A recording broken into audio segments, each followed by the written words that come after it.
아버지께서는 모든 충만으로 예수 안에 거하게 하시고 그의 십자가의 피로 화평을 이루사 만물 곧 땅에 있는 것들이나 하늘에 있는 것들이 그로 말미암아 자기와 화목하게 되기를 기뻐하심이라. 전에 악한 행실로 멀리 떠나 마음으로 원수가 되었던 너희를 이제는 그의 육체의 죽음으로 말미암아 화목하게 하사 너희를 거룩하고 흠없고 책망할 것이 없는 자로 그 앞에 세우고자 하셨으니 만일 너희가 믿음에 거하고 내 터 위에 굳게 서서 너희들은 복음의 소망에서 흔들리지 아니하면 그리하리라. 은혜의 하나님 아버지, 예수 그리스도를 통하여 놀라운 일을 이루신 하나님을 전심으로 찬양합니다. 주께서 우리를 의롭다 하심이 우리의 어떠한 행위가 아닌 주의 순전한 자비하심으로 인함을 기억하게 하옵소서. 그래서 오직 주님만이 찬양받기에 합당하신 분이심을 외치며 살아가게 하옵소서. 예수 그리스도의 이름으로 기도합니다. 아멘. 우리 다 같이 사도신경으로 리신앙을 고백하겠습니다. 나는 전능하신 아버지 하나님 천지의 창조주를 믿습니다. 나는 그의 유일하신 아들 우리 주 예수 그리스도를 믿습니다. 그는 성령을 되되어 동정녀 마리아에게 순하시고 본디오 빌라에게 고난을 받아 십자가에 못 박혀 죽으시고 장사된 지 사흘 만에 죽은 자 가운데서 다시 살아나셨으며 하늘에 오르시어 전능하신 아버지 하나님 우편에 앉아 계시다가 거기로부터 살아있는 자와 죽은 자를 심판하러 오십니다. 나는 성령을 믿으며 거룩한 공교회와 성도의 교제와 죄를 용서받는 것과 몸의 부활과 영생을 믿습니다. 아멘. 우리 다 같이 찬양하겠습니다.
영원히 찬양합니다.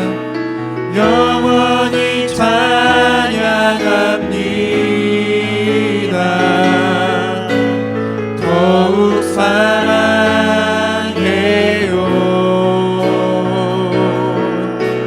주보다 영원히 거하리.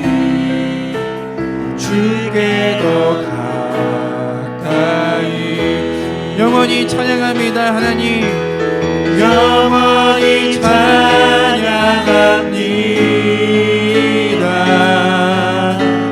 더욱 사랑해요.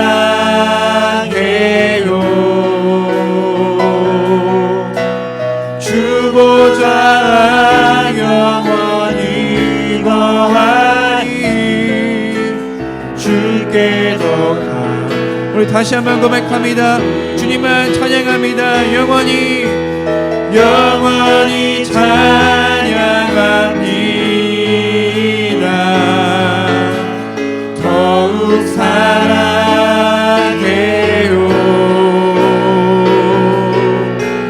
주보좌 영원히 거하리.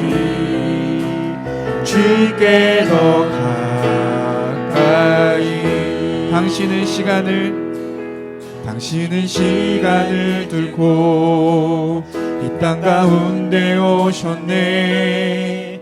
우리 없는 하늘 원치 않아 우리 삶에 오셨네. 자신의 편안 버리고 우리에게 평안 주셨네. 가장 낮은 자의 모습으로 우리 삶에 오셨네. 하나님 우리와 영원히 함께 하시네. 꿈없는 우리에게 그 나라 보여주시네. 연약한 자들의 친구가 되어주시고 힘없는 우리의 인생을 위로하시네. 당신은 시간을 뚫고 이 땅 가운데 오셨네. 우리 없는 하늘 원치 않아 우리 삶에 오셨네. 자신의 편안 버리고 우리에게 평안 주셨네. 가장 낮은 자의 모습으로 우리 삶에 오셨네. 아멘. 하나님 우리와 함께 하십니다. 하나님 우리와 영원히 함께 하시네. 꿈없는 우리에게 그 나라 보여주시네. 연약한 자들의 친구가 되어주시고 힘없는 우리의 인생을 하나님 우리와 영원히 함께 하시네. 꿈없는 우리에게 그 나라 보여주시네. 연약한 자들의 친구가 되어주시고 힘없는 우리의 우리 마지막으로 고백합니다. 하나님 우리와 영원히 함께 하시네. 꿈없는 우리에게 그 나라 보여주시네. 연약한 자들의 친구가 되어주시고 힘없는 우리의 인생을 위로하시네. 밤이나 낮이나 어제나 오늘도 영원히 주만 찬양해.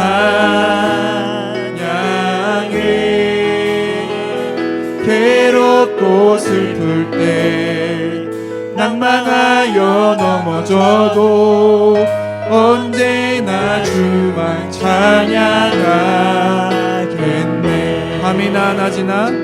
밤이나 낮이나 어제나 오늘도 영원히 주만 찬양해.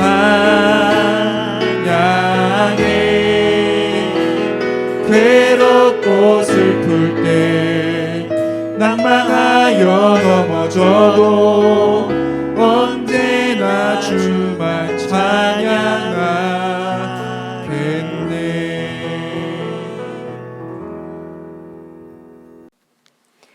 주님 안에서 항상 기뻐하십시오. 다시 말합니다. 기뻐하십시오. 여러분의 관용을 모든 사람에게 알리십시오. 주님께서 가까이 오셨습니다. 아무것도 염려하지 말고 모든 일을 오직 기도와 간구로 하고 여러분이 바라는 것을 감사하는 마음으로 하나님께 아뢰십시오. 그리하면 사람의 헤아림을 뛰어넘는 하나님의 평화가 여러분의 마음과 생각을 그리스도 예수 안에서 지켜줄 것입니다. 만물의 주권자요 통치자이신 하나님 아버지, 오늘도 어김없이 새 하루를 허락하시고 누리게 하시는 하나님을 찬양합니다. 어느새 봄이 와서 고운 꽃을 피우고 있습니다. 저 꽃처럼 지금 드리워진 이 어둠이 빛과 생명으로 바뀌게 될 줄 믿습니다. 하나님, 세계적으로 코로나19로 인하여 많은 환자와 사망자가 발생하고 있습니다. 의료 시스템이 붕괴되어 많은 의료진들과 관계자들이 위험의 전방에서 사투를 벌이고 있습니다. 그들을 굽어 살펴주시고 안전하게 지켜주시며 죽음의 한가운데서 생명의 근원이신 예수 그리스도를 만나게 하여 주시옵소서. 또한 세상의 지도자들이 지혜와 사랑으로 각 나라를 이끌어가게 하시고 이 혼돈의 시기가 하루속히 종결되어 새롭게 일상을 누릴 수 있도록 인도하여 주시옵소서. 대한민국의 모든 교회가 어려운 시기에 있습니다. 이 시간을 통하여 더욱 단단하게 성장하게 하여 주세요. 사순절 기간인 이때에 자신을 돌아보고 근신할 때 예수 그리스도의 고난 가운데 드러난 십자가의 은혜와 능력을 체험하기를 소망합니다. 주님, 세인교회의 모든 사역자분들과 성도들을 눈동자처럼 지켜주시고 건강한 모습으로 다시 만날 수 있기를 소망합니다. 교회와 목자와 팀장들 그리고 각 부처에서 크고 작은 일들을 맡고 있는 성도들이 하나님의 뜻을 따라 각자에게 주어진 역할을 잘 감당할 수 있도록 은혜를 부어주시고 아픈 교우와 가족들이 속히 회복되기를 기도합니다. 저희가 다시 모이는 때에 이웃을 더욱 귀하게 여기고 사랑할 수 있는 기회가 될 줄 믿습니다. 예배의 시작입니다. 신령과 진정으로 주님께 나아갑니다. 말씀이 살아 움직여 저희들의 심령이 회복되고 감사와 찬양이 흘러넘치기를 기대합니다. 감사드리며 이 모든 말씀 살아계신 예수님의 이름으로 기도합니다. 아멘. 네, 오늘 우리에게 주시는 하나님 말씀을 읽고 오늘 나누겠습니다. 오늘 주신 말씀 마태복음 7장 1절부터 6절의 말씀. 네. 우리 교독하며 하나님의 말씀을 읽겠습니다. 1절 너희가 심판을 받지 않으려거든 남을 심판하지 말아라. 너희가 남을 심판하는 그 심판으로 하나님께서 너희를 심판하실 것이요 너희가 되질하여 주는 그 되로 너희에게 되어서 주실 것이다. 어찌하여 너는 남의 눈 속에 있는 티는 보면서 내 눈 속에 있는 돌보는 깨닫지 못하느냐. 내 눈 속에는 들보가 있는데 어떻게 남에게 말하기를 내 눈에서 티를 빼내줄 테니 가만히 있거라 할 수 있겠느냐. 위선자야, 먼저 내 눈에서 들보를 빼내어라. 그래야 내 눈이 잘 보여서 남의 눈 속에 있는 티를 빼줄 수 있을 것이다. 거룩한 것을 개에게 주지 말고 너희의 진주를 돼지 앞에 던지지 말아라. 그들이 발로 그것을 짓밟고 되돌아서서 너희를 물어뜯을지도 모른다. 아멘. 이 본문 가지고 심판하지 말아라 라는 제목으로 오늘 나누겠습니다. 우리는 벌써 수개월 동안 산상수훈의 말씀을 묵상하고 있습니다. 예수님께서 하셨던 설교들을 모아놓은 이 산상수훈의 말씀들은 하나님께서 복음이 무엇인지를 설명하고 있습니다. 그래서 이 산상수훈의 말씀들 한 말씀 하나하나가 굉장히 귀하죠. 그러다 보니 어떤 사람들은 자꾸 이 말씀 한 구절을 띄어갖고 그 말씀 자체만으로 묵상해요. 그러면 이 말씀 전체가 갖고 있는 컨텍스트를 무시하고 묵상하게 됩니다. 그래서 나름대로 해석을 해버리죠. 그래서 우리는 이 산상수훈의 말씀을 묵상할 때는 5장의 이 산상수훈의 말씀이 무엇, 어떤 메시지였는지 계속 그 지난 줄거리를 상기할 필요가 있습니다. 우리 여태까지 5장, 6장을 봤고요. 이제 마지막 7장을 보는 겁니다. 이 5장, 6장까지의 지난 줄거리를 한번 여러분이 상기하시면 좋겠습니다. 예수님께서는 진정한 복이란 무엇인지에서 말씀하셨죠. 여러분, 복 받는다는 게 무엇입니까? 내가 하나님 보기에 뭔가 착한 짓을 해서 그 대가로 받는 그런 상으로서의 복, 그런 것이 아니라고 말씀하셨어요. 즉 하나님의 은혜가 아니면 나는 아무것도 아닌 빈털터리일 수밖에 없구나라는 것을 깨닫고 하나님의 긍휼만을 바라며 또 하나님만을 자신의 유일한 주인으로 섬기고 또 하나님의 구원과 십자가의 은혜를 경험하는 자, 바로 저와 여러분, 예수를 믿는 하나님의 자녀들이 바로 복받는 사람들입니다. 예수님께서는 율법의 완성은 사랑이라고 말씀하셨어요. 그 사랑은 바로 하나님을 사랑하고 내 이웃을 내 몸처럼 사랑하는 것이라고 말씀하십니다. 즉 하나님을 사랑하는 것은 하나님께서 우리를 먼저 사랑하신 그 사랑을 한껏 느끼고 받는 것이죠. 그리고 하나님의 진리를 이해해서 내가 이해하고 받은 그 사랑과 진리를 이웃에게 흘려보내는 것입니다. 이것이 바로 하나님의 아들들이 되는 것, 하나님의 자녀가 되는 것이며 하나님의 처소가 되는 것이죠. 그리고 성경이 말하는 완전해진다라는 개념입니다. 그래서 주님께서는 우리에게 제자들에게 기도를 가르쳐 주셨습니다. 그것은 바로 이 땅에서 내가 원하는 도깨비 방망이로서 내가 원하는 나의 뜻을 관철시키기 위한 기도가 아니라 우리를 향한 하나님의 뜻이 무엇인지를 그 은밀한 곳에 들어가 하나님으로부터 듣고 그것을 우리의 뜻처럼 하나님께 올려드리는 것, 그것이 정말 하나님께서 원하시는 기도라는 것이죠. 여러분, 그래서 우리는 이 진리를 깨달았을 때 이 세상에서 정말 가치 있는 것, 값진 것은 무엇일까요? 라고 생각했을 때 그것은 바로 우리 자신을 위해서 살지 않고 하나님께서 우리를 이 땅에 보내신 그 목적과 의도대로 사는 것이라는 걸 깨닫게 됩니다.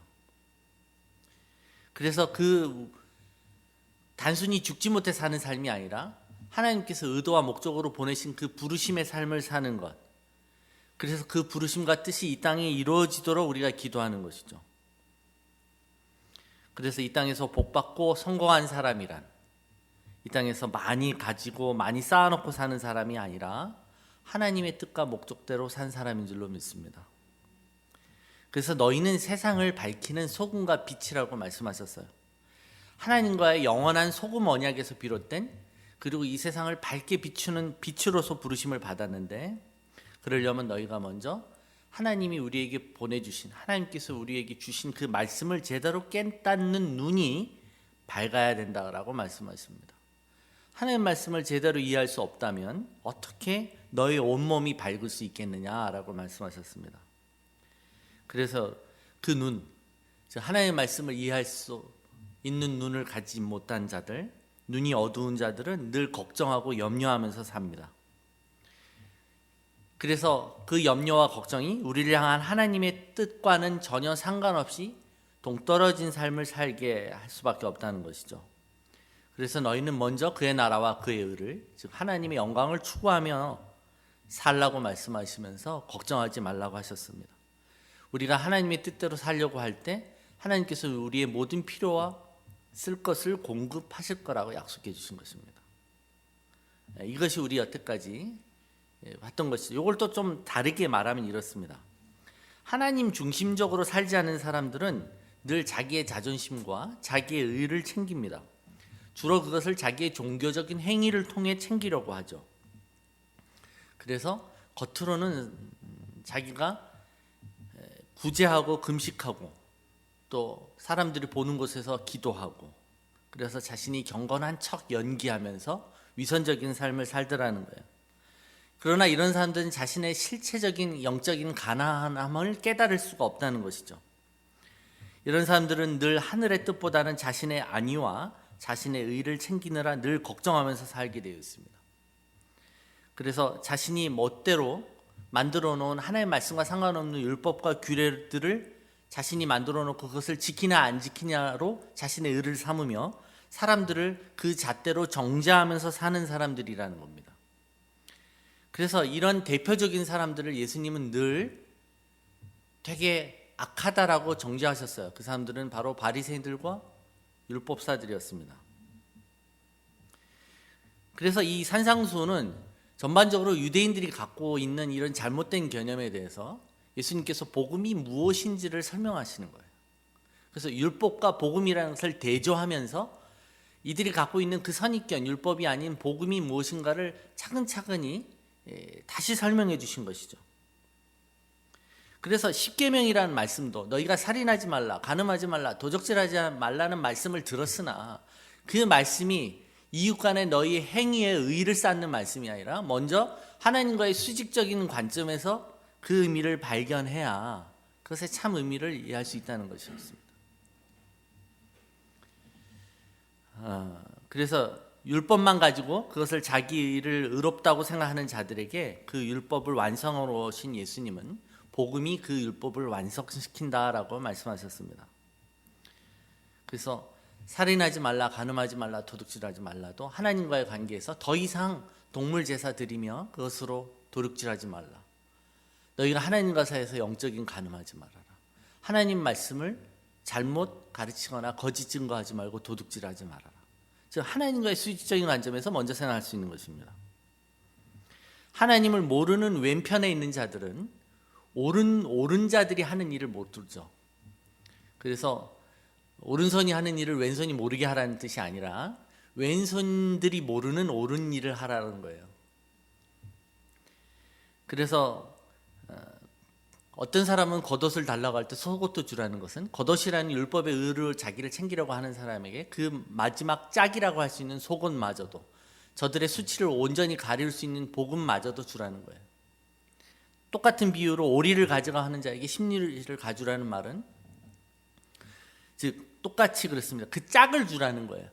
하나 갖고는 부족한데 그 마지막 완성된 복음이란 짝을 마저 주어 그를 온전케 하라는 예수님의 말씀이었습니다. 그것은 바로 십자가의 복음입니다. 바로 예수 믿으라는 것입니다. 그런데 여전히 앞에 것만 하나만 갖고 있는 사람들, 그리고 그것으로 충분하다고 생각하는 사람들, 즉 율법주의자들과 또 바리새인들, 그런 사람들은 늘 자신들이 갖고 있는 그 유일한 하나, 율법이라는 그 유일한 잣대로 자신이 의로운 척하며 위선적으로 살았던 것이고, 그들은 바로 그것을 가지고 다른 사람들을 정죄하고 재단하며 판단했던 것입니다. 유대인들은 서기관들과 바리새인들의 이러한 종교적 의를 매우 최상적인 의로 생각하고 있었어요. 그런데 예수님이 갑자기 거기에 충격적인 말씀을 더하시는 겁니다. 너희들의 의가 서기관과 바리새인들의 의보다 낫지 않으면 천국에 들어가지 못한다고 말해요. 너희들이 그렇게 완벽하다고 생각하는 그 의로는 절대 못 가고 그보다 더 나은 의, 그것은 율법을 지키는 의가 아닌 십자가의 복음의 의라고 말씀하시는 겁니다. 바리새인들은 스스로를 매우 존경할 만한 사람으로 표현하고 있었습니다. 그리고 자신들의 편에 속하지 않는 사람들을 매우 전적으로 비난했어요. 바로 이런 맥락 속에 오늘 본문을 읽어야 한다는 것입니다. 그래야 오해하지 않습니다. 오늘 7장 1절 보면 너희가 심판을 받지 아니려거든 남을 심판하지 말아라. 이거 개역개정에 비판을 받지 않으려 하거든 비판하지 말아라 이렇게 되어 있습니다. 그러다 보니 더 오해를 불러왔습니다. 여기 크리노라는 헬라어는 심판하다는 뜻이에요. 심판. 그러니까 이 세 번역이 올바르게 번역하고 있어요. 너희는 심판하지 말라는 거예요. 그 비판과 심판은 다른 거예요. 이 심판이라는 말은 최종적인 결론을 내리지 말라는 것이죠. 그러니까 이 말을 비판하지 말라고 해석하니까 비판하면 안 되겠구나라고 생각하는 거죠. 그러다 보니 어떻게 오해하냐면 남의 잘못을 눈감아주거나 진리와 오류 사이에서 또는 선과 악 사이를 분별하지 않아도 되는가 보다라고 생각한다는 겁니다. 좋은 게 좋은 것이지 두리뭉실하게 넘어가라는 소리로만 알아들어요. 또 네가 비판받지 않으려거든 비판하지 말라 이 말을 하니까 뭐 좋든 싫든 내가 비판의 대상이 되지 않기 위해서 나부터 먼저, 그죠? 기복신앙처럼 내가 먼저 남을 비판하지 않겠다. 그러면 내가 비판의 대상이 되지 않으니까. 이렇게 생각한다는 겁니다. 그럼 여러분 묻겠습니다. 우리는 비판해야 합니까? 비판하지 말아야 합니까? 성경은 우리에게 어떻게 말합니까? 비판하라고 말합니다. 그러니까 성경은 우리에게 비판하라고 말합니다. 우리가 비판을 하지 않으면 이 말씀 뒤에 나오는 연이어 나오는 구절들이 이루어질 수 없어요. 예를 들어 오늘 본문에 나오지만 거룩한 것을 개나 돼지에게 주지 않기 위해서는 비판하셔야 돼요. 뭐가 거룩한 줄, 뭐가 거룩하지 않은 줄 판단해야 되고 어떤 사람들이 개나 돼지인 줄 알아야 그들에게 그것을 주지 않을 수 있어요. 또 그 뒤에 구절들 중에는 너희가 거짓 선지자들을 삼가하라 그래요. 누가 거짓 선지자인지 참 선지자인지를 잘 알아먹기 위해서는 판단해야 돼요. 여기는 가치 판단이라는 걸 전제로 하는 말씀이라는 겁니다. 그러므로 비판해야 하죠. 여러분, 그래서 선과 악을 구분할 줄 알아야 돼요. 악과를 따먹은 것은 죄지만 선악은 분별하기를 원하시는 거예요. 고린도전서 11장 13절에 너희는 스스로 판단하라. 여자가 머리를 가리지 않고 하나님께 기도하는 것이 마땅하냐. 물론 고린도전 11장의 그 이슈는 머리에 수건을 두고 예배를 드리는 문제였습니다. 이 현안 이슈에 대해서 너희는 스스로 판단하라. 이 판단이라는 단어가 똑같이 헬라어 크리노입니다. 이 크리노는 또 파생된 많은 단어가 있어요. 아나크리노 뭐 이런 단어도 있지만 이게 원래 신중하게 심사숙고하여 어떤 의견이나 견해를 취하라는 뜻이에요. 여러분, 우리가 우리 삶의 주변에 일어나는 일들을 가지고 그것을 판단하는 능력을 취하는 것, 또 거기에 대한 어떤 평가와 의견을 형성하는 그 능력은 매우 중요한 것입니다. 성경은 우리에게 판단하고 비판하라고 권면합니다. 누가복음 12장 57절. 또 어찌하여 옳은 것을 스스로 판단하지 아니하느냐. 즉 옳은 것을 스스로 판단할 수 있어야 된다는 거예요. 전 모르겠는데요, 이런 말하는 것이 결코 선한 것이 아닙니다. 요한복음 7장 24절. 외모로 판단하지 말고 공의롭게 판단하라 하시니라. 즉 온전하게 제대로 판단하는 게 문제인 것이지 판단하지 말라는, 판단 자체를 부인하라는 것이 아니라는 거예요. 또 어떤 사람들은 이게 어떤 사람의 인품과 행위를 판단하지 말라는 말씀으로 또 오해합니다. 그런데 여러분, 예수님께서 뭐라고 말씀하셨어요? 어떤 사람을 판단할 때는 그 사람의 열매를 보고 판단하라고 하셨어요.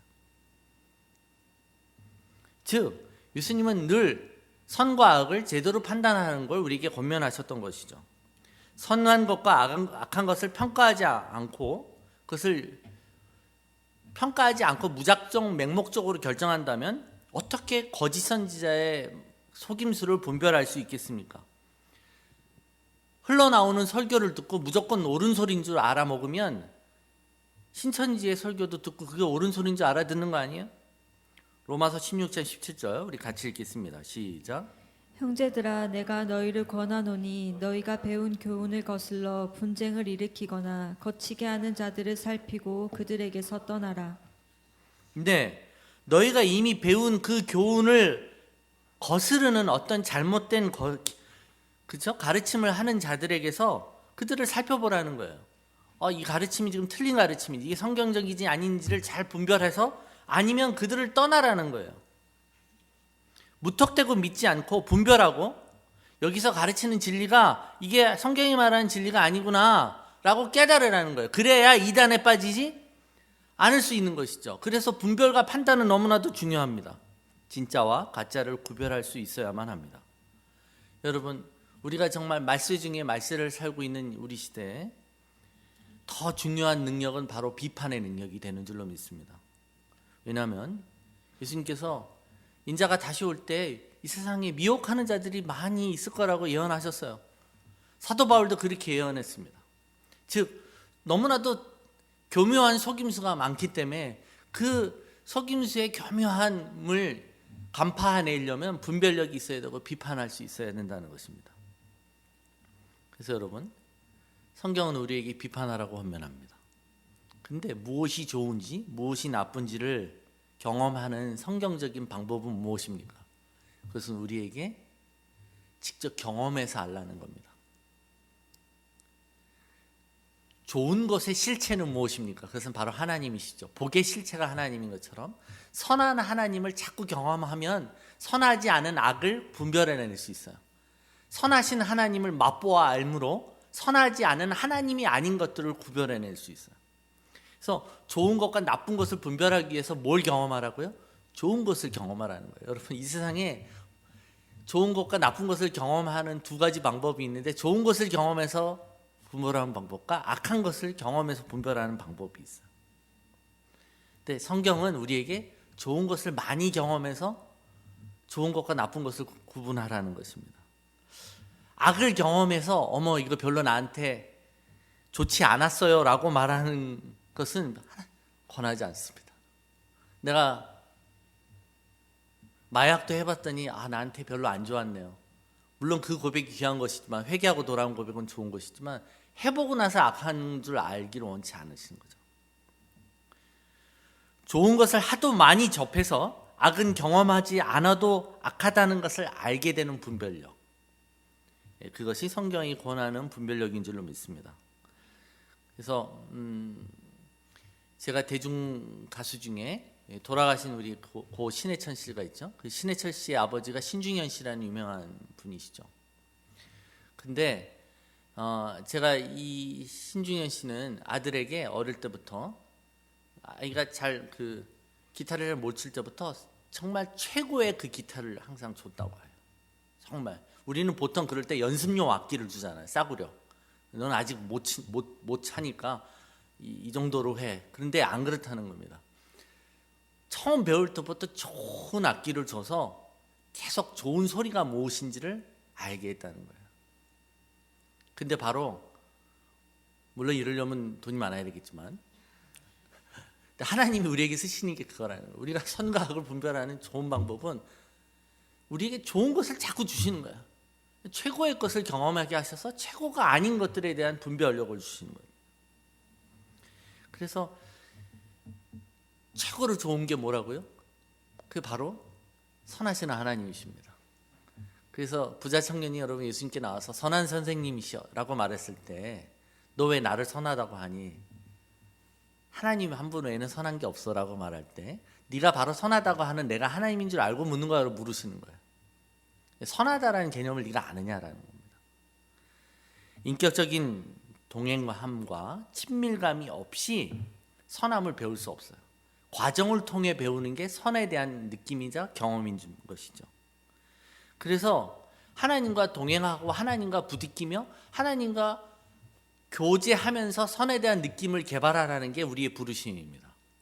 그런데 그것을 한순간에 분별해낼 수 있게 유혹했던 게 선악과의 유혹인 것입니다. 네가 저 열매를 먹기만 하면 알게 된다는 거예요. 여러분 그렇지 않습니다. 여러분 하나님이 선하시다고 하는 게 선입니다. 진리란 그런 거예요. 사람들이 말하는 거 중요하지 않습니다. 하나님이 좋아하는 것을 좋아하는 것이 선인 것이죠. 여러분 제가 보신탕을 먹는지 아세요? 혹시? 모르시군요. 모르시는 분도 있고 아시는 분도 있어요. 제가 순대를 먹을까요 안 먹을까요? 우리 아이들은 잘 압니다. 우리 아빠는 순대 안 먹는 건 압니다. 제가 곱창을 먹을까요 안 먹을까요? 안 먹습니다. 뭐 이렇게 안 먹는 게 막나 하겠지만 우리 아이들은 잘 알아요. 우리 아빠의 스타일을 압니다.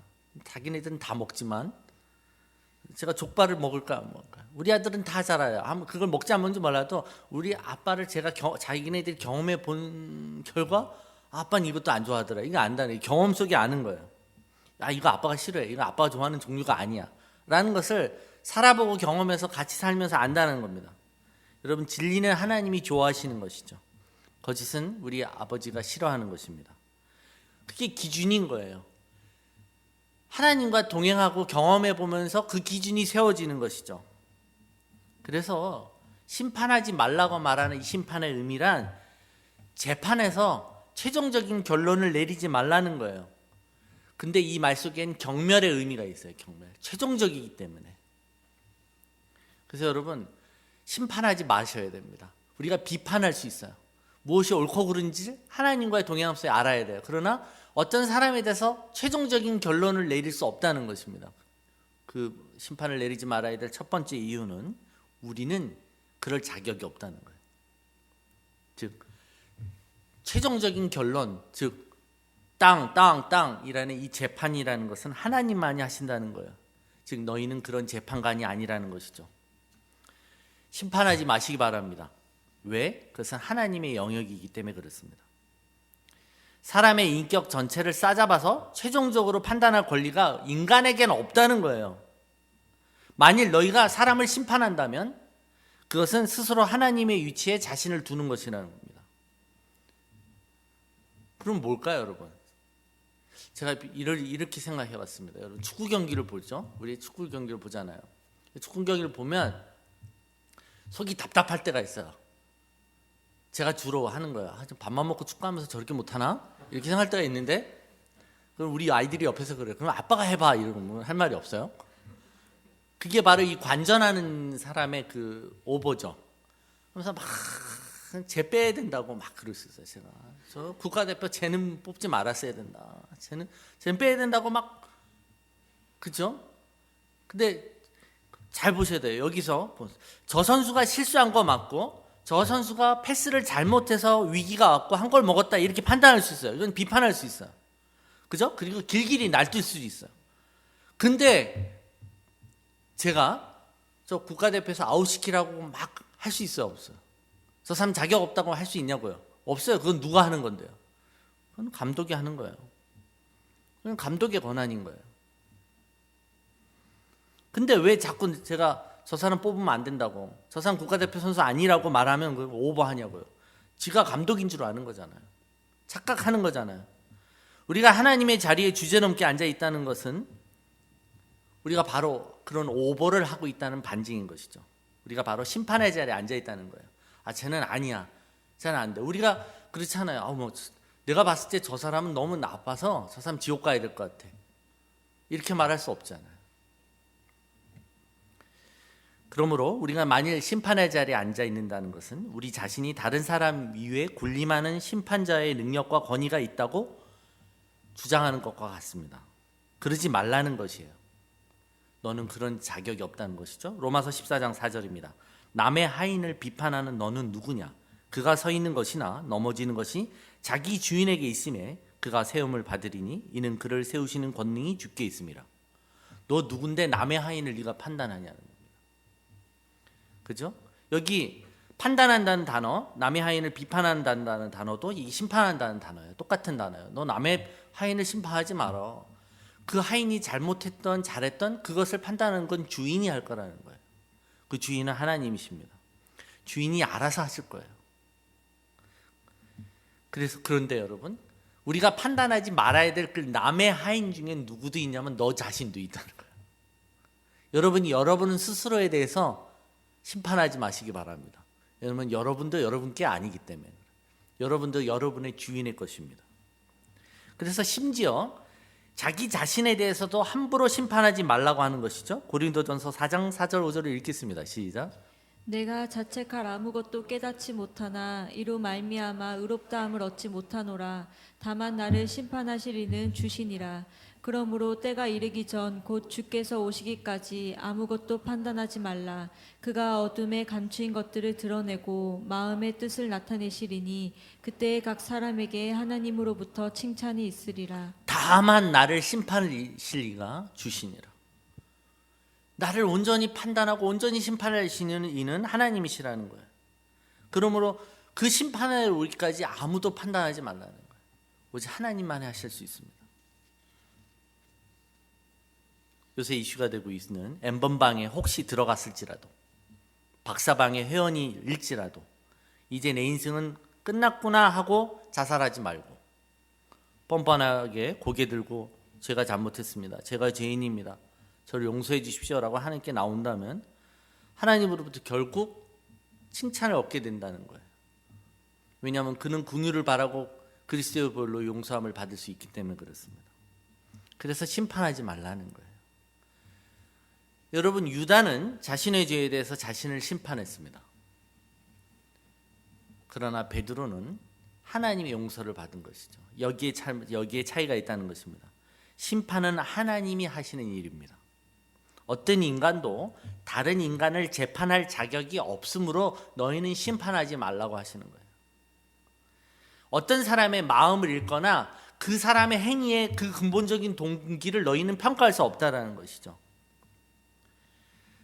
그래서 여러분, 특별히 우리가 하나님의 권한인 유일한 권한인 심판을 대행할 때 우리가 이 세상에서 살면서 제도적으로 옳고 그름을 판단하는 직분이 우리 인간에게 주어졌을 때 그건 매우 조심해야 됩니다. 하나님의 권위를 위임받은 것이죠. 그것을 남용하는 것을 하나님 미워하십니다. 그래서 우리 시대에 여러분 제도적으로 검사들이나 판사들이 있잖아요. 그죠? 죄인으로 정죄하고 기소하고 또 어떤 사람 무죄라고 하는 또는 어떤 사람 유죄라고 판단하는 이 모든 이 심판의 비스무리한 자리들은 실제로 하나님이 하시는 거예요. 근데 그 인간의 제도에 주셨다는 것은 하나님의 권위로 위임받은 거예요. 그런데 이 일을 행할 땐 조심해야 된다는 거예요. 그죠? 그래서 여러분 옛날부터 여러분 성직자만 가운을 입었던 게 아니에요. 검사하고 판사들 가운을 입었다는 게 이것이 하나님부터 위임받은 직분이라는 뜻이에요. 성직이라는 뜻이 아니라 모든 직은 다 성직인데, 그러므로 이 일을 특히 행할 때는 조심해야 된다는 것이죠. 누구는 처음부터 죄인 만들려고 먼지 털듯이 털고, 어떤 사람은 아무리 혐의가 나와도 기소조차 하지 않는 것, 재물은 아무리 탈세를 하고 죄를 지어도 집행유예로 나오고, 힘없고 돈 없는 자들은 가차없이 유죄 판결을 내리는 것, 이것은 바로 하나님의 위임받은 권한을 남용하는 것입니다. 하나님이 주신 그 권한을 두렵고 떨리움으로 자기가 감당해야 돼 그러지 않는 것입니다. 그것은 바로 자기 자신에게 저주를 가져오는 것이죠. 그래서 여러분 왜 요새 선거의 때가 오지만 진영 논리가 왜 위험합니까? 진영 논리는 옳고 그름을 판단할 태세가 없다는, 자세가 없다는 거예요. 이미 자기는 심판을 내렸다는 거예요. 나는 이미 이쪽 편을 들었다는 거고 나는 저쪽 편을 무조건 반대한다는 것이죠. 저와 하나님 나라를 믿는 저와 여러분은 보수도 아니고 진보도 아니며 오직 하나님 나라의 가치 판단을, 그 기준을 필요로 한 사람인 줄로 믿습니다. 그런데 바리새인들은 사람들 앞에서 자기들이 사람들을 심판할 그 법의 기준을 제대로 알고 있고 그것을 집행할 수 있다라고 주장했던 것이에요. 그래서 바리새인들은 자신들은 경건함으로 너희들이 옳고 그름을 판단할 수 있다, 심판의 자리에 늘 사람들 앞에 서 있었고 그렇게 보여지기를 원했던 것이죠. 그래서 예수님이 오늘 강력히 경고하시는 겁니다. 2절, 너희가 남을 심판하는 그 심판으로 하나님께서 너희를 심판하실 것이요 너희가 되질하여 주는 그 되로 너희에게 되어서 주실 것이다. 여기 되질 한다라고 표현되어 있죠. 이것은 헤아림, 잣대라는 거예요. 즉 법이죠. 기준인 걸 말합니다. 네가 사용하는 대로 너도 되질 당할 거야 이 말입니다.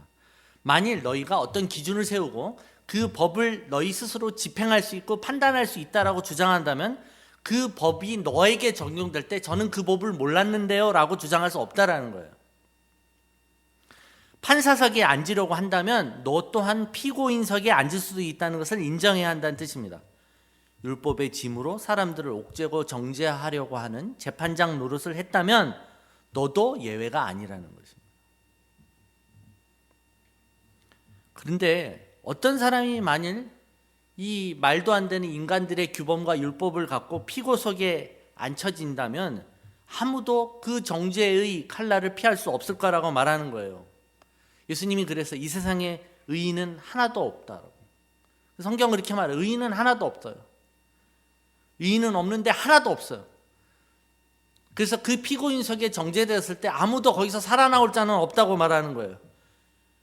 그래서 우리는 하나님의 값없는 은혜, 궁일만을 바라봐야 한다는 것입니다.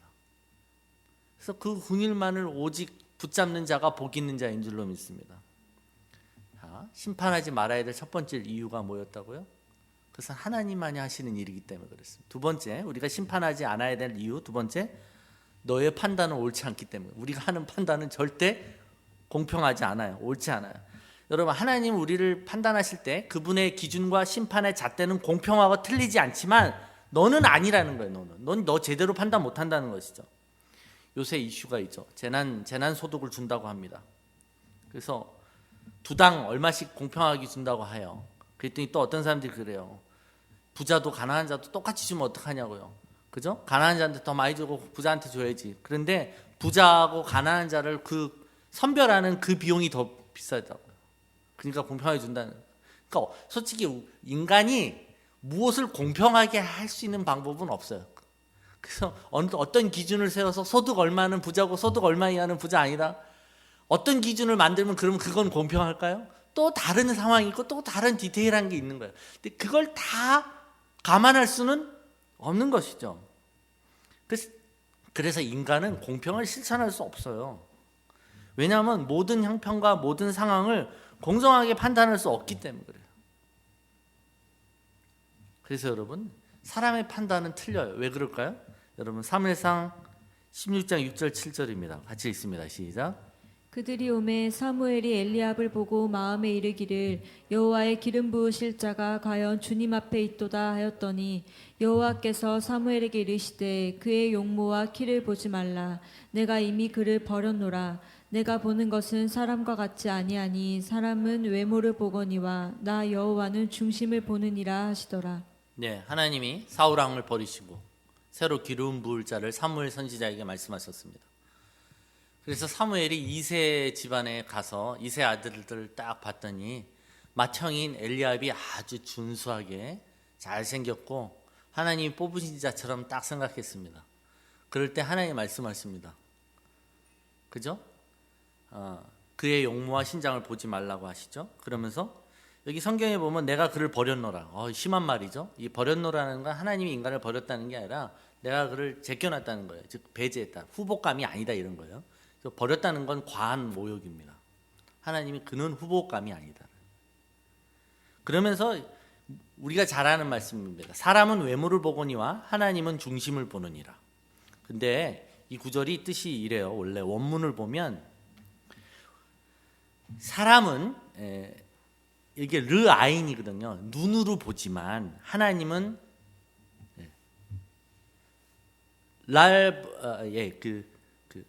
하나님은 마음으로 본다는 거예요. 마음을 본다는 게 아니라 마음으로 본다는 거예요. 눈으로 본 걸 의역하는 걸 외모를 본다고 의역했고요.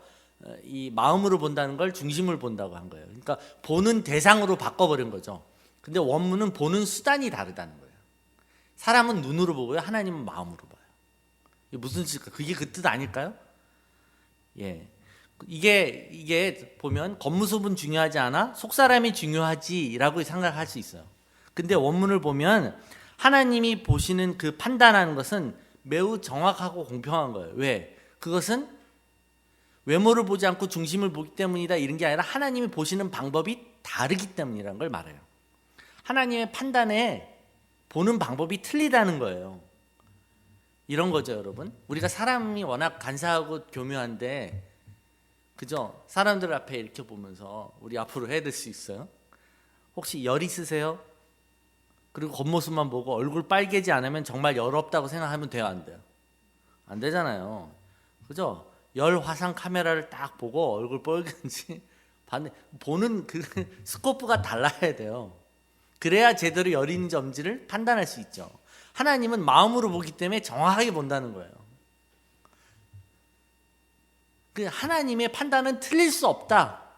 이걸 말하는 것이지 하나님이 보는 것이 다르다는 게 아니에요. 다른 부분을 본다는 게 아니라. 여러분 과부에게 있어서 두렙돈의 헌금은 보통 사람에게 있어서 굉장히 하찮은 돈이었지만 그에겐 전 재산이었습니다. 하나님은 그걸 보실 수 있었다고요. 그걸 볼 수 있는 마음이 있으셨고 그걸 볼 수 있는 눈이 있으셨다는 겁니다. 반대로 부자 청년에겐 네 재산의 반을 가난한 자에게 주고 오라고 하셨어요.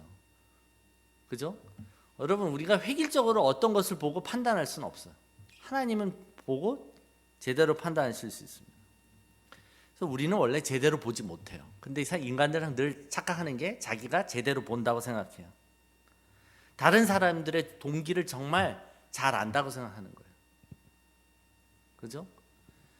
그래서 여러분 나를 가장 잘 알 것 같은 사람들이 자꾸 와서 이상하게 자기의 의도를 너 이래서 이런 거잖아 고 말할 때 제일 속 터지는 거잖아요. 그죠? 저 사람이 그 이래서 그런 거라고 추측하고 단정할 수 있느냐라는 거예요. 그럴 수 없다는 거예요. 3절 4절입니다. 오늘 본문. 어찌하여 너는 남의 눈 속에 있는 티는 보면서 네 눈 속에 있는 들보는 깨닫지 못하느냐. 내 눈 속에 있는 들보가 있는데 어떻게 남에게 말하기를 내 눈에서 티를 빼내줄 테니 가만히 있거라 할 수 있겠느냐. 남의 눈에 티가 보이는 것은 실제로 자기 눈에 뭐가 있는 걸 못 본다는 거죠. 여기 이게 보면 이 티라는 건 매우 작은 가시를 말하고 들보라는 건 기둥, 널빤지를 얘기합니다. 자기 눈에 이따만 게 있어요. 그죠? 자기 눈에 있으면 남의도 티가 보일 수밖에 없어요. 이거 심리학에서 방어 기제로 투사, 프로젝션이라고 말합니다. 즉 자기 안에 있기 때문에 남한테 보인다는 것이죠. 실제로 여러분 그 안과 그 중에 비문증이라는 게 있어요. 제가 있거든요. 실제로 이 어렸을 때 이 망막이 좀 이렇게 다쳤어요. 여기 놀다가 옆에 동네 친구가 삽을 이렇게 휘둘렀는데 여기 이렇게 찍혔어요. 그래서 이게 흠이 있다 보니까 이게 뭐가 이렇게 떠다니거든요. 보이거든요. 이게. 근데 그 흠은 내 눈 안에 있는 건데 그걸 내가 남한테 보면 남에게 흠이 있는 걸로 보여. 나에게 있는 흠인데 남한테 보이는 거죠. 그래서 여러분 예수님께서 말씀하시는 건 뭡니까? 내 눈 안에 문제가 있으면 남을 제대로 판단할 수 없다는 것이죠. 너희들은 그런 판단을 할 수 없다는 거예요. 코로나 상황 때문에 어떤 교회는 예배를 드리고 어떤 교회는 온라인으로 드립니다. 근데 그래서 특별히 이런 종교단체들이 사람들의 어떤 주시의 대상이 되고 있을 때 제가 뉴스를 보면서 가장 안타까운 그 해석은 이겁니다. 세상 뉴스들이 이래요. 작은 교회들이 왜 예배를 포기하지 못하는 이유가 보면 작은 교회는 예배를 못 드리면 운영이 안 된다라고 해석하는 거예요. 정말 그럴까요? 그렇지 않아요. 실제로 그러지 않거든요. 근데 왜 그런 걸 했을까요? 실제로 인터뷰를 통해서 그렇다고 말하는 건 별로 없을 거예요. 그렇게 추측한 거예요. 그렇게 판단한 거예요. 돈 때문에 예배를 포기하지 못한다라고 생각하는 거예요. 그럴 거라고 하는 것이죠. 심지어 좀 심하게 말하면 이거예요. 모 눈에 뭐밖에 안 보이는 거예요. 그렇지 않을 때가 많아요. 그러니까 어떤 일 때문에 함부로 판단할 수 없다는 것입니다.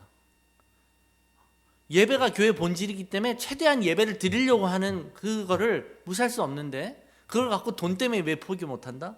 이것은 너무 저급한 해석이라는 겁니다. 이 시국에 현장 예배를 드려야 하나 마나로 목사님들 그 카톡방에 토론이 있었어요. 그랬더니 저희 아는 목사님이 이런 글을 남기셨어요. 멋있는 글입니다. 예배 드리면 죽인다고 칼이 들어올 때 목숨을 걸고 예배를 드리는 것이 신앙입니다. 그러나 예배 모임이 칼이 되어 남들의 목숨을 위태하게 하면 모이지 않는 것이 신앙입니다. 그러자 또 많은 목사님들이 맞선 동의한다라고 그랬습니다. 그런데요, 여러분, 그렇다면 이 시국에 예배를 드리는 교회는 다 나쁘고 예배를 드리지 않는 교회는 건전한 상식이 있고 지식이 있는 사람이 이렇게 양분할 수 있느냐라는 겁니다. 그렇게 정말 그럴까요? 아니거든요. 50%가 예배를 드리고 50%가 안 드린다면 50%는 나쁘고 50%는 좋냐 이렇게 판단할 수 있어요? 아니라는 거예요. 어떤 교회, 제가 아는 교회들은요 철저하게 수칙을 지키고 철저하게 몇몇 중직자들만 나와서 예배를 드려요. 그리고 그걸 찍어서 온라인 예배를 드려요. 그러면 그 교회는 예배를 드리는 거예요, 예배를 드리지 않는 거예요? 그 교회가 예배를 드리고 있다고 비판할 수 없는 거예요. 그런 교회는 예배를 드리고 있지만 예배를 드리고 있지 않기도 하는 것이죠.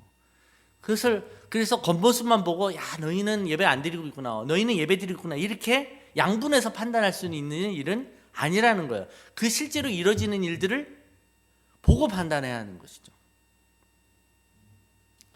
하나님은 모세가 수십만 명의 백성들을 혼자 재판관이 돼서 판단하고 할 때 혼자 감당할 수 없었어요. 그래서 하나님께서 해주신 방법은 70명의 장로들을 뽑으라는 것이었습니다.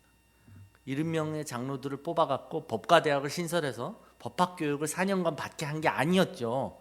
그 어느 날 하나님의 예언의 영이 그 70장로에게 임했던 것이, 이건 무엇이죠?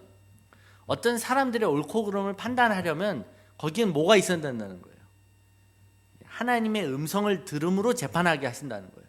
무엇이 옳고 그르냐는 하나님만이 판단하실 수 있는 거예요. 그래서 예언의 영이 필요한 거고, 솔로몬의 재판에서의 지혜, 솔로몬의 지혜는 어디서 나온 것입니까? 그가 받은 궁정교육에서 나온 게 아니라 그것은 하나님의 지혜와 성령의 감동으로 된 것이라고 말씀하시는 거예요. 무엇이 선이고 무엇이 거룩한지는 하나님만이 아십니다. 그래서 여러분, 우리는 무엇을 판단할 능력이 없다는 것을 깨달으셔야만 합니다. 에스겔서 37장 3절 같이 읽겠습니다. 시작. 그가 내게 이르시되 인자야 이 뼈들이 능히 살 수 있겠느냐 하시기로 내가 대답하되 주 여호와여 주께서 아시나이다. 에스겔 선지자를 하나님의 영이 데리고 와 마른 골짜기에 킬링필드처럼 해골들이 널려 있는 곳을 보게 하셨습니다. 끔찍한 장면이었겠죠? 그럴 때 하나의 음성이 들립니다. 에스겔 선지자에게 인자야 이 해골들이 다시 살아날 수 있겠느냐. 여러분 마른 뼈들이 이렇게 막 있는 곳을 보고 이 뼈들이 다시 살아날 것인가에 대한 문제의식을 사람들은 갖지 않아요. 그런데 하나님의 음성이 들리면서 이것이 갑자기 이슈가 달라지죠. 이것이 살 수 있어요? 살 수 없어요? 아무도 그걸 문제의식하지 않아요. 그죠? 이것이 다시 살아나야 된다고 생각하지도 않아요. 근데 여러분 갑자기 그 가능성을 타진하는 음성이 들리는 거예요. 이 뼈들이 살아날 수 있을까? 라는 거예요. 이거 살아날 수 있나? 그것도 하나의 음성을 들리는 거예요. 그럴 때 또 음성이 들려요. 이 뼈들이 능히 살 수 있을까? 라고 할 때 인간의 대답은 뭐예요? 어떻게 살아납니까? 이거 다 뼈예요. 여기 다 이제 썩었어요. 어떻게 뼈가 뼈죠? 어떻게 이게 사람이 살아날 수 있겠습니까? 라고 말하지 않았다는 겁니다. 살 수 있습니다. 살 수 있습니다. 살 수 있습니다. 당연히 살 수 있습니다. 이렇게 말한 것도 아니라는 거예요. 뭐라고 말했죠? 주여와여 주께서 아시나이다. 하나님만 아신다고 말하는 거예요. 여러분 정답은 하나님만이 알고 계세요. 이 코로나 사태가 언제가 끝날까요? 하나님만이 아실 겁니다. 우리 하나 음성을 들어야 되는 줄로 믿습니다. 이것이 우리에게 주어진 이유가 무엇일까요? 전 세계적인 이 모든 어려움들이 우리에게 뜻하는 것이 무엇일까요? 하나님만이 아실 겁니다. 그것을 섣불리 판단하고 심판하지 마시기 바랍니다. 그래서 여러분 이 세상에서 우리가 겪는 모든 변화는 이미 우리가 주제넘게 판단하고 있는 모든 수많은 가치관들을 내려놓으면서 시작되는 거예요. 예수 믿으면서 변화를 받으려면 이미 살아오면서 갖고 있는 수많은 자기 나름대로의 기준과 잣대를 다 포기하는 거예요. 살아봤더니 돈이 최고더라. 남자는 어떤 거고 여자는 어떻더라. 자기 경험에서 나온 수많은 명제들과 철학들이 있어요. 나름대로 살아오면서 경험적으로 쌓아온 나름대로의 잣대들, 기준들이 있다는 거예요. 처세술들이 있고, 그죠? 개똥 철학들이 있다라는 거예요. 그거 다 내려놓으라는 거예요. 그래야 변화가 시작되는 줄로 믿습니다. 이미 쌓아놓은 수많은 가치 판단의 기준들, 더 나아가 그것으로 어떤 인간의 인생의 성패의 결론을 내버리면 여러분은 분명히 심판하고 있는 거예요. 그리고 자기 스스로 이 정도면 내가 성공했지. 이게 바리새인들이 갖고 있었던 뿌듯함이었어요. 이 정도는 내가 경건하잖아. 이 정도는 내가 하나님 앞에 의롭지. 그러나 그 누더기와 같은 그 저급한 거룩하지 않은 그 거룩함을 갖고 하나님께 나올 때 들어올 수가 없다라는 것을 스스로는 깨닫지 못하더라는 거예요. 그거 다 내려놓고 하나님 전 모릅니다 라고 나올 때 심판의 자리에서 유일하게 내려올 수 있는 방법인 줄로 믿습니다. 오늘 우리에게 주시는 말씀, 심판하지 말라고 하십니다. 그러려면 우리의 모든 것을 내려놓고 하나님 앞에 겸손히 음성을 들으시기를 바랍니다. 아멘. 우리 다 같이 찬양하겠습니다. 우리 아까 불렀던 찬송, 찬양 주는 거로 이 찬양 부르겠습니다.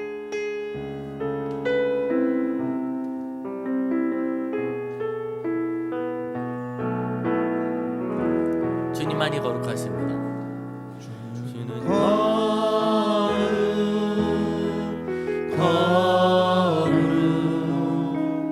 오직 주님만이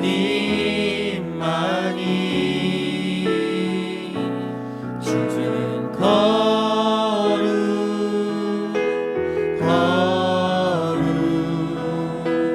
영광 받으소서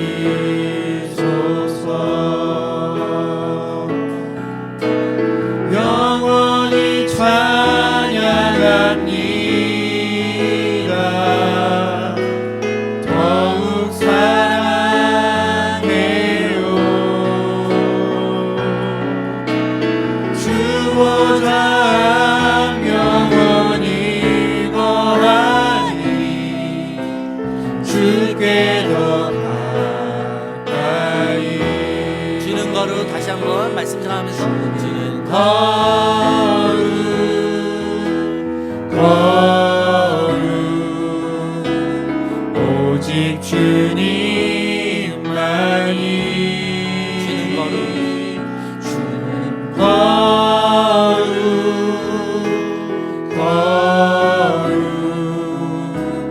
영광 받으소서.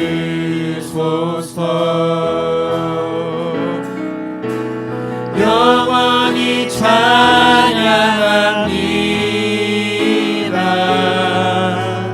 더욱 사랑해요.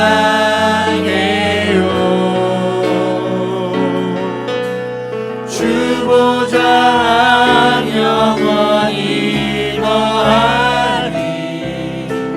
주께 더 가까이.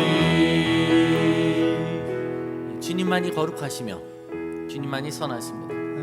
하나님의 기준만이 진리이며 하나님의 판단만이 공평하고 제대로 판단하실 수 있습니다. 이제 우리가 말씀을 기억하시면서 하나님, 제가 심판의 자리에 앉아서 주제넘게 사람들을 판단하고 또 그것이 옳다고 주장하며 그 멋대로의 기준을 갖고 우리 스스로를 의롭게 생각하고 자신의 의를 챙기고 살았습니다.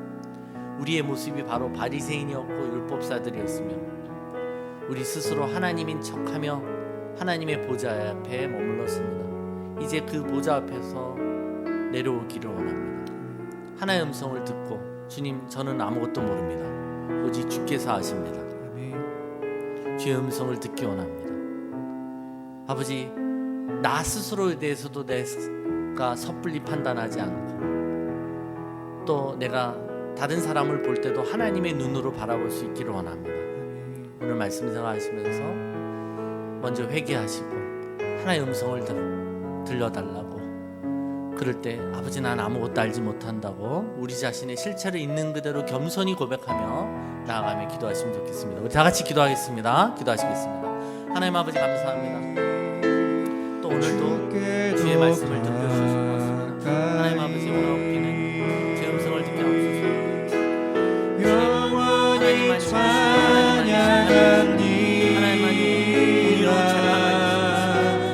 더욱 사랑해요.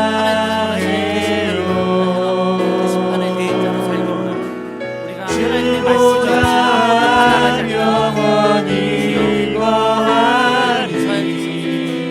주께 더 가까이.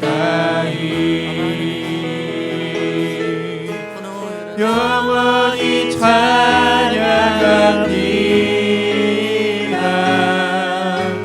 더욱 사랑해요.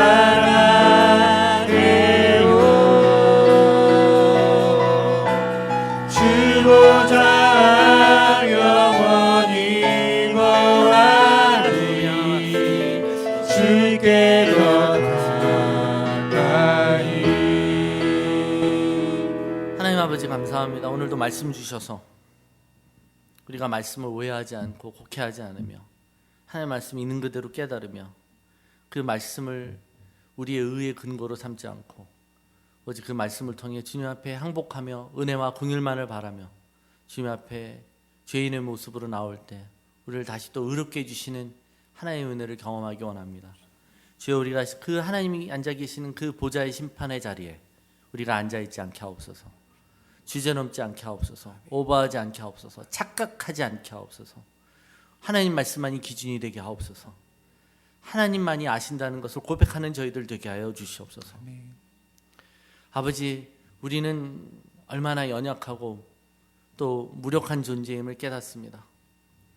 아버지, 우리가 평소에 누리던 하나님의 은혜 또한 얼마나 귀한 것인지 깨닫는 시기에 살고 있습니다. 주여, 우리는 우리 힘대로 할 수 있는 것이 없습니다. 주여, 우리를 긍휼히 여겨 주시옵소서. 하나의 음성을 다시 한번 또 들려주시고 이 재난의 상황 가운데 하나님의 은혜의 돌파를 경험하는 하나님의 자녀들 되게 하여 주시옵소서. 예수님의 이름으로 기도하며 지금은 우리 주 예수 그리스도의 은혜와 하나님 아버지의 극진하신 사랑하심과 성령님의 친밀하신 교통하심의 역사가 하나님 말씀대로 심판하지 않으며 오직 유일한 심판주이시며 유일한 진리의 근거이신 하나님 앞에 겸손히 나와 난 아무것도 모릅니다. 주께서 하십니다. 라고 고백하는 모든 귀한 하나님의 자녀들 머리 위에 또 이 모든 국난의 시기에 또 헌신하며 봉사하는 모든 의료진들과 또 보이지 않는 무명의 헌신자들과 또 나라의 유정자들과 또 를 위해서 기도하는 모든 중보자들 위해 그리고 곳곳에서 사모하는 마음으로 예배를 드리는 모든 하나님이 귀한 백성들 머리 위에 그리고 그 장소 위에 영원토록 함께 하시기를 간절히 축원하옵나이다. 아멘.